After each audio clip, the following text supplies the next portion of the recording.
नमस्कार किसान भाइयों, मुर्गा बाजार में आप सभी लोगों का स्वागत है। किसान भाइयों, हर फार्मर अपने अपने ढंग से फार्मिंग करता है और फार्मिंग करना एक कला है, इसलिए तो हर फार्मर कलाकार। किसान भाइयों, आप लोग जानते हैं कि हम लोग पूरे भारत में देसी चूजा की डिलीवरी बाय रोड या by train free of cost करते हैं। लेकिन कुछ किसान भाई चूजा तो हमसे मंगा लेते, लेकिन अच्छे ढंग से फार्मिंग नहीं करने के वजह से, अच्छे ढंग से ब्रूडिंग नहीं करने के वजह से वो क्या करते, अपनी बहुत ज़्यादा चिक्स की मोर्टेलिटी करा लेते। तो दोस्तों, इस वीडियो में हम बात करेंगे कि आपको ब्रूडिंग किस तरह से करना चाहिए। तो चलिए शुरू करते हैं। दोस्तों, अगर आप चिक्स मंगाने की सोच रहे हैं या ऑर्डर लगा दिए हैं, तो आप अपने फार्म पर सबसे पहले 100 चूजा के लिए 2 ड्रिंकर और 2 फीडर, या अगर आपके पास 1000 चूजा है तो 20 ड्रिंकर और 20 फीडर की व्यवस्था कीजिए। ध्यान रहे, आप जो ड्रिंकर और फीडर ले रहे हैं वो 3 लीटर और 3 केजी का होना चाहिए। इससे क्या बेनिफिट होगा, आप 1 से लेकर 60 दिन के बच्चों को ईजिली आराम से यहाँ दाना और पानी दे सकते हैं। फार्मिंग में एक जो इम्पोर्टेंट फैक्टर मैटर करता है, इम्पोर्टेंट है, वो है टेम्परेचर को मेंटेन करना।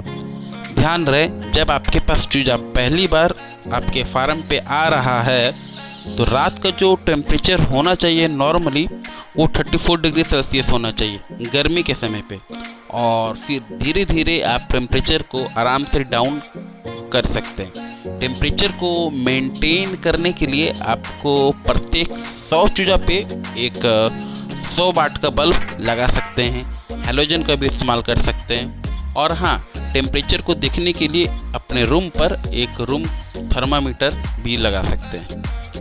जब आपका टेम्परेचर मेंटेन हो गया है तो अब आपको अपने प्यारे से बच्चों के लिए ज़मीन में उसका बिछावन भी लगाना ज़रूरी है।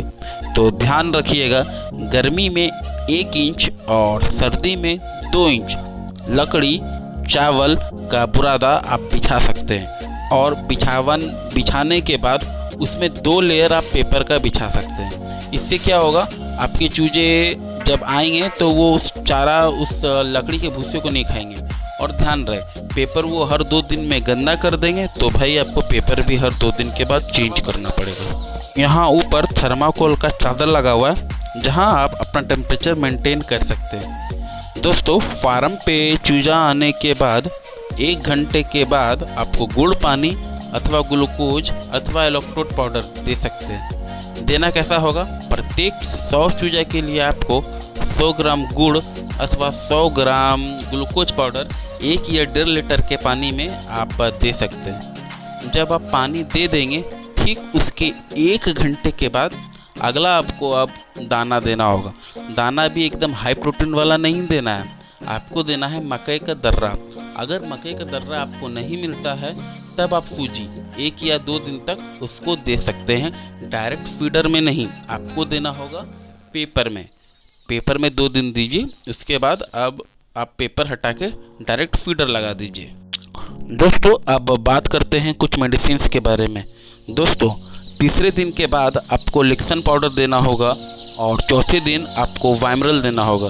ध्यान रहे, लिक्सन एक एंटीबायोटिक है तो इसको हर 2 दिन के बाद आप दे सकते हैं, और विमरल एक मल्टीविटामिन है तो इसको हर 1 दिन के बाद दे सकते हैं, 1 दिन छोड़कर 1 दिन दे सकते हैं। फिर आपको 7वां दिन रानीखेत का वैक्सीन लगाना होगा। ध्यान रहे, वैक्सीन आप जब भी लगाइए टेम्परेचर हमेशा डाउन होना चाहिए। कहने का मतलब है, या तो एकदम से सुबह लगाइए या तो एकदम से शाम लगाइए। दोस्तों, हम आशा करते हैं मेरे कुछ ब्रूडिंग टिप्स से आपका जो ब्रूडिंग पीरियड है वो काफ़ी अच्छा रहेगा और आपका चूजा और आप दोनों सही सलामत रहेंगे। दोस्तों, स्क्रीन पे मेरे कुछ नंबर दिख रहा होगा व्हाट्सएप का, यहाँ आप मुझे मैसेज करके मेरे ग्रुप में जुड़ सकते हैं जहाँ आपको पोल्ट्री संबंधित सारी जानकारियाँ मिलेगी। आज के लिए हम लोग इतना ही रहने देते हैं, अब मिलेंगे अगले नेक्स्ट वीडियो में। तब तक के लिए जय हिंद, जय भारत।